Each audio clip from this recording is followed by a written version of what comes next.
আসসালামু আলাইকুম ওরহমতুল্লাহ।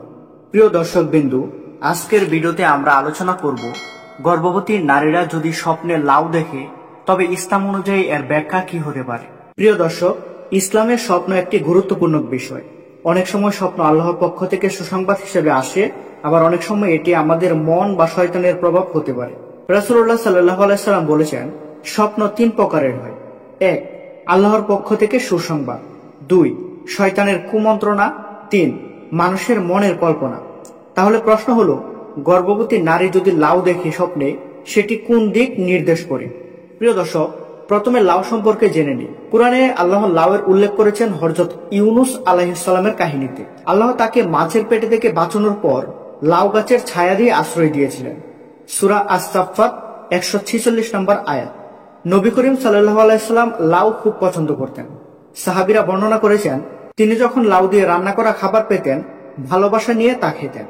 অর্থাৎ ইসলামের লাউ একটি বরকতময় ও প্রশান্তির প্রতীক। এখন আসুন মূল বিষয় সম্পর্কে জেনে নেওয়া যাক যে গর্ভবতী নারীরা স্বপ্নে লাউ দেখলে কি হয়। প্রিয় দর্শক, যদি কোনো গর্ভবতী নারী স্বপ্নে লাউ দেখে, তাহলে ইসলামী আলেমেরা এটি শুভ লক্ষণ হিসাবে ব্যাখ্যা করেছেন। কারণ লাউ মানে ঠান্ডা, শান্তি, প্রশান্তি এবং বরকত। এর মানে হতে পারে আল্লাহর রহমত তার সন্তান সুস্থ সবল জন্ম নেবে ইনশাআল্লাহ। সংসারে শান্তি ও রিজিকের প্রশস্ততা এর আরেকটি ইঙ্গিত হতে পারে।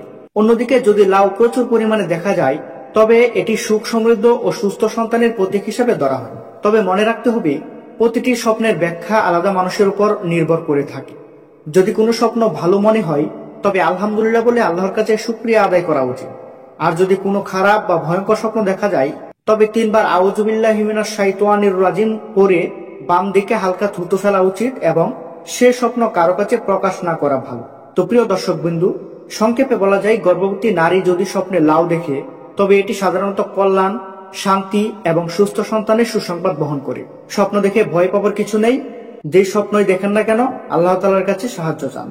আল্লাহ আমাদের সবাইকে নেক সন্তান দান করুন এবং কল্যাণের পথে বিচলিত করুন।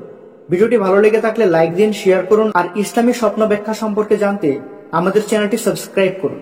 সকলে ভালো থাকবেন, সুস্থ থাকবেন। আসসালামু আলাইকুম।